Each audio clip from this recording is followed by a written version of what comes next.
Bengaluru rave పార్టీలో దొరికిన cinema సెలబ్రిటీలపై movie artist association చర్యలు తీసుకోవాలని సినీ నిర్మాత నటికుమార్ అన్నారు. చిత్రపురి కాలనీలో జరిగిన మోసాలపై పూర్తి స్థాయిలో విచారణ జరిపి బాధ్యులపై చర్యలు తీసుకోవాలని ఆయన డిమాండ్ చేశారు.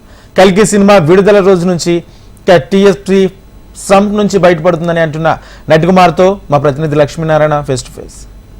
తెలుగు సినిమా ఇండస్ట్రీలో ఒక అనారోగ్యకరమైన పరిస్థితి నడుస్తుంది. ఒక పక్క డ్రగ్స్, రేవ్ పార్టీలు, తెలుగు సినిమా ఇండస్ట్రీ మొత్తం స్లంప్లో ఉన్నది. ఒక పక్క రాజకీయాలు, ఇవన్నీ చూసుకుంటే నటికుమార్ ఏం చెప్తాడు? అసలు తెలుగు సినిమా ఇండస్ట్రీ ఏ విధంగా ఉంది, ఏం జరగబోతుంది, ఏం జరుగుతుంది? నటికుమార్ ఇప్పుడున్న పరిస్థితుల్లో తెలుగు సినిమా ఇండస్ట్రీ ఒక పక్క స్లంప్లో ఉందంటున్నారు, థియేటర్లు బంద్ అంటున్నారు. మీ సినిమా హీరోయిన్లు కొంతమంది రేవ్ పార్టీలు దొరికిన వార్తలు వస్తున్నాయి. ఇవన్నీ చూస్తుంటే అసలు తెలుగు సినిమా ఇండస్ట్రీలో ఏం జరుగుతుంది? స్లంపులో ఉన్నదనేది అది మేము తెచ్చుకున్న స్లంపు. రేవ్ పార్టీ అనేది అది ఆర్టిస్ట్ వాళ్ళు వ్యక్తిగతంగా వెళ్ళిన స్లంపు, సినీ ఇండస్ట్రీకి సంబంధం లేదు. కానీ ఇలాంటి వాళ్ళని మనం సీరియస్గా యాక్షన్ తీసుకోకపోతే సినిమా ఇండస్ట్రీ పరువు మొత్తం కర్ణాటక గవర్నమెంట్ మా పరువు తీసి రోడ్డు మీద పెట్టింది. గోవాలో సురేష్ కొండేటి అన్న ఆయన వ్యక్తిగతంగా పాపం ఏదో చేసుకుంటూ ఆయన చిన్న ప్రాబ్లం చేశాడని గోవా గవర్నమెంట్ మాకు ఫోన్ చేసిందని మేము ఫోన్ చేస్తే అసలు మా తెలుగు ఇండస్ట్రీ పరువే తీసేశారు. కనుక తెలుగు ఇండస్ట్రీ పరువు తీశారు కాబట్టి ఆయన రిమూవ్ చేద్దాం అనుకున్నాం. మన తెలుగు ఇండస్ట్రీ పరువుని మన డ్రగ్స్లో తీసుకొచ్చి కర్ణాటక గవర్నమెంట్ దగ్గర మన పరువు తీశారు కాబట్టి ఏం యాక్షన్ తీసుకుంటారో విష్ణు గారు, శివబాలాజీ గారు, నరేష్ గారు, శివాజీరాజా గారు, పెద్దలందరూ ఏం యాక్షన్ తీసుకుంటారు? Serious action.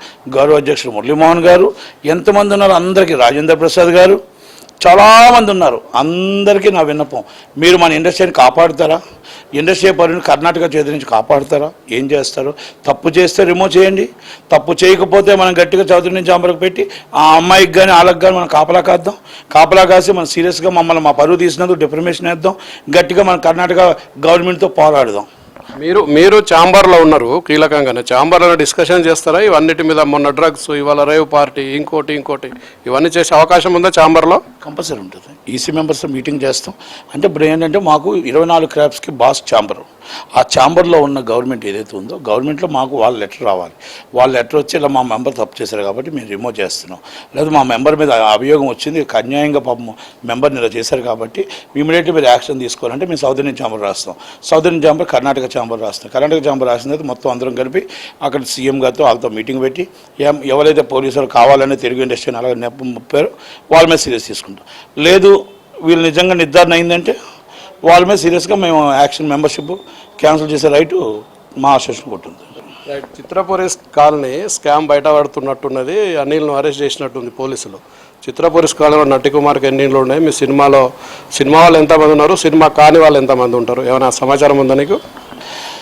నటికుమార్కి ఉన్న ఇళ్ళన్నీ ఒకటే చిత్రపురి కాలనీలో ఉండేది. ఫస్ట్ 90లో ఆ ఉన్నది కూడా లాగేసుకున్నారు. అంటే లాగేసుకున్నారు అనుకంటే ఇచ్చేసాను అన్నది బెటర్. ఎందుకంటే నేను ఎప్పుడైతే టెక్నీషియన్ నుంచి ప్రొడ్యూసర్ అయ్యానో, ప్రొడ్యూసర్ అయిన తర్వాత నేను టెక్నీషియన్గా ఉండకూడదు కాబట్టి ఆ రోజు 500 రూపాయలు కట్టాను, 3000 కట్టాను. తర్వాత ఏదో కట్టమన్నారు, నాకు వద్దని చెప్పి వదిలేశాను. తర్వాత 69 ఎకరాలు ఇచ్చింది ప్రభాకర్ రెడ్డి గారు, 69 ఎకరాలు డెవలపింగ్ ఇచ్చింది రాజశేఖర రెడ్డి గారు, కోట్ల విజయభాస్కర్ రెడ్డి గారు. దాన్ని అనుభవిస్తుంది ఇప్పుడున్న పెద్దలు. ఇప్పుడున్న 100 కోట్లు కుంభకోణాలు చేసి చెప్పాను కదా, పిత్త పెరిగిలా కనబడతారు. అన్నీ తిమ్మింగ్లాలే. లోన తీస్తే మొత్తం తిమ్మింగ్లాలే. మొత్తం సోఫా సెట్లు ఓపెన్ చేస్తే సోఫా సెట్లు అన్నీ తిమ్మింగ్లాలే. కొన్ని 100 కోట్లు ఆల్రెడీ క్యాష్ రూపంలో ముంచేశారు. ఇలాంటి వాళ్ళందరినీ టీఆర్ఎస్ గవర్నమెంట్ అంటే టీఆర్ఎస్ అండ్ బీఆర్ఎస్ కాపాడుకుంటూ వచ్చింది. వాళ్ళు కాపాడారు, వీళ్ళు కాపాడారు. వాళ్ళు కాపాడుకున్నారు, వీళ్ళు కాపాడుకున్నారు. గవర్నమెంట్లో కాపాడారు, సొసైటీ కాపాడింది. ఇలా కాపాడుతూ ఈరోజు పాపం పండిపోయింది. కాబట్టి నిజమైన కార్మికుడికి ఇల్లుందా? నిజమైన పేదవాడికి ఇల్లుందా?